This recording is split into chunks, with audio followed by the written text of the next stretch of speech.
오늘부터 자기 부인에 대해 구체적으로 논해 보겠는데요.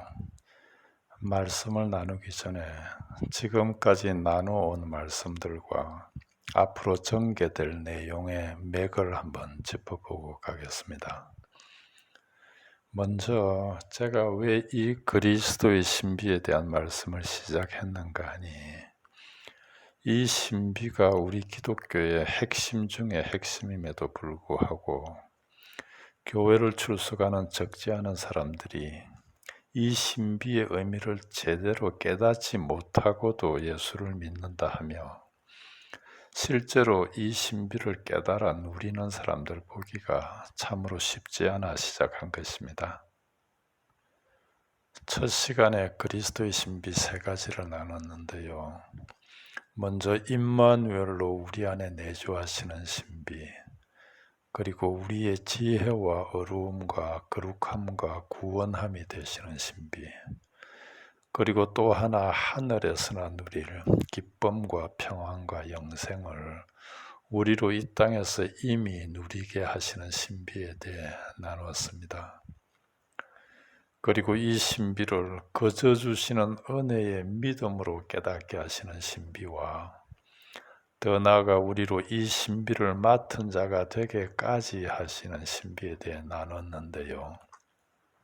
혹시 생각나지 않으면 처음으로 돌아가 다시 한 번 더 듣기 바랍니다. 그리고 다음으로 이 신비에 대한 오해와 또 이를 잘못 가르치는 거짓 선지자들에 대해서도 잠시 언급했고요. 그리고 이 신비를 깨달을 수 있는 길이 오직 믿음뿐이기에 믿음에 대해서도 나누었습니다. 그리고 이제 이 신비가 어떻게 우리 믿는 이들에게 실제가 되어 우리로 이 신비를 누리며 살아갈 수 있게 하는가를 시작하며, 이에 대해 세 단계가 있다 했는데요. 먼저는 하나님 앞에서 자아를 제대로 인식하는 자아인식의 단계, 그리고 그렇게 인식된 자아를 부인하고 비우는 자기 부인의 단계, 그리고 그렇게 부인된 자리를 하나님이 채우시는 하나님과의 연합의 단계로 이루어진다 했습니다. 이것이 우리 믿는 이들의 구원의 여정의 큰 맥인데요. 이 맥만 잘 붙들고 있어도 믿음 생활에 큰 도움이 될 것입니다.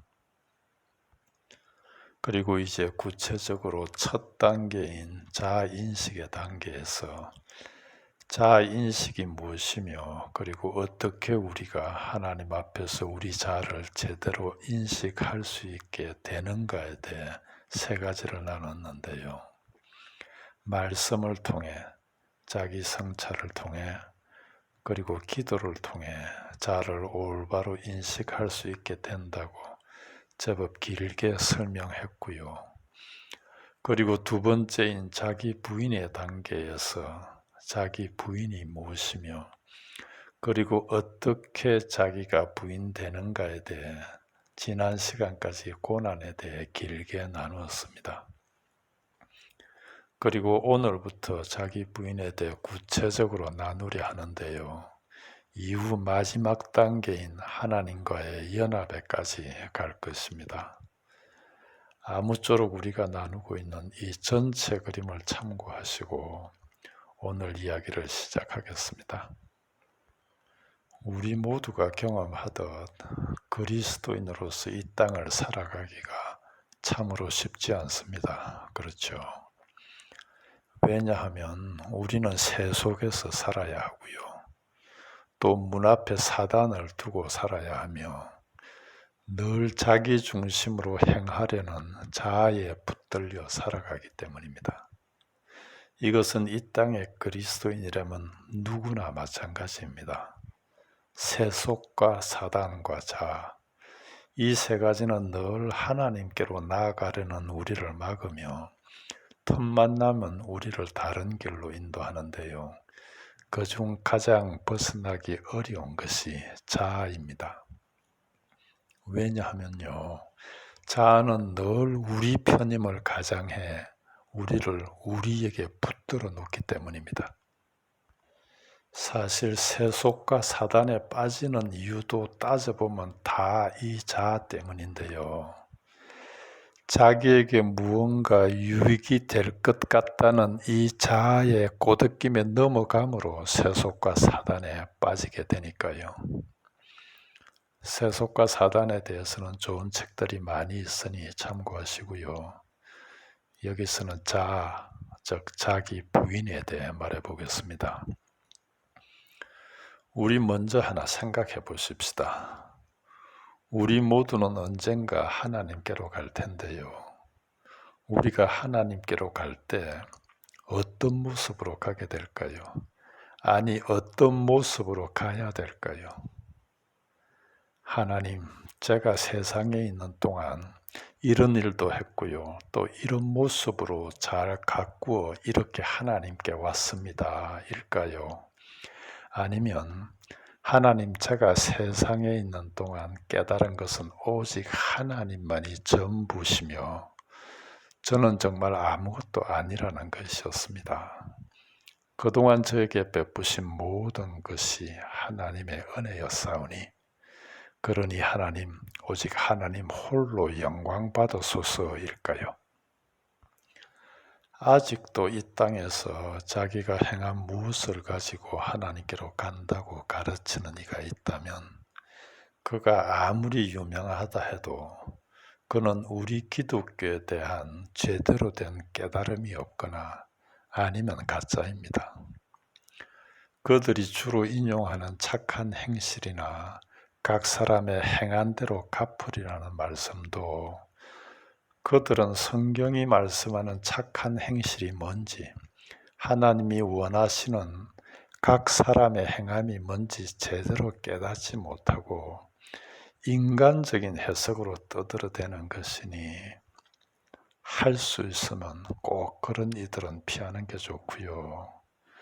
누가 무슨 소리를 해도 하나님 앞에서의 이 자기 부인, 그래서 이 자기 부인으로 오직 하나님의 영광만이 더 높여지는 이것이 우리 믿는 이들의 결국입니다.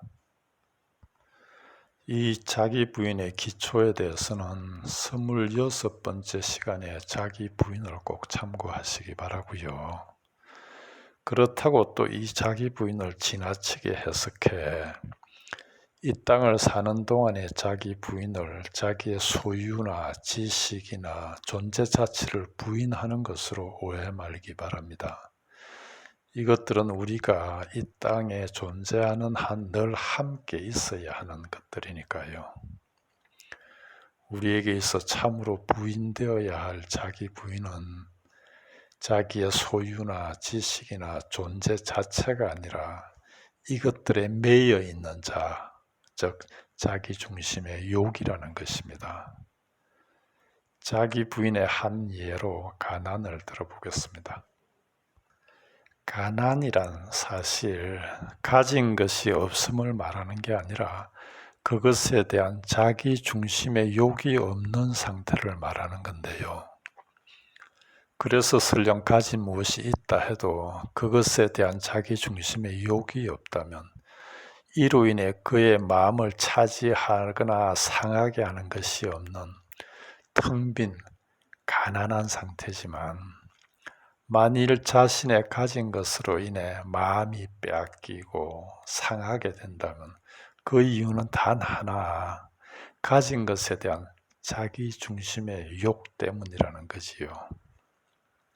사도 요한은 이런 자기 중심의 욕을 이렇게 말합니다. 요한일서 2장 15절로 17절입니다. 이 세상이나 세상에 있는 것들을 사랑하지 말라. 이 세상이나 세상에 있는 것들에 대한 자기 중심의 욕을 버리라는 거지요.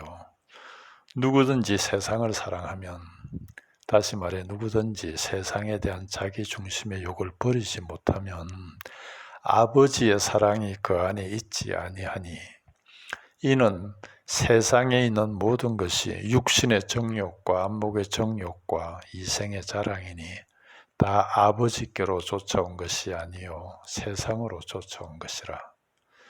이 세상도 그 정욕도 지나가되 오직 하나님의 뜻을 행하는 자는 영원히 거하느니라. 그러니 자기 중심의 욕을 버리면 다 버린 거란 말씀입니다. 이 세상에 있는 모든 것이 육신의 정욕과 안목의 정욕과 이생의 자랑이니라고 말씀하니 말입니다. 그리고 그렇게 다 버린 것이 하나님을 사랑하는 것이고 하나님 안에 영원히 거하는 거란 말씀입니다. 오늘은 여기까지 하겠는데요. 이렇게 자기 부인의 실제란 자기 중심의 욕에서 벗어나는, 자기 중심에서 하나님 중심으로 돌아서는 이것이 자기 부인의 실제입니다.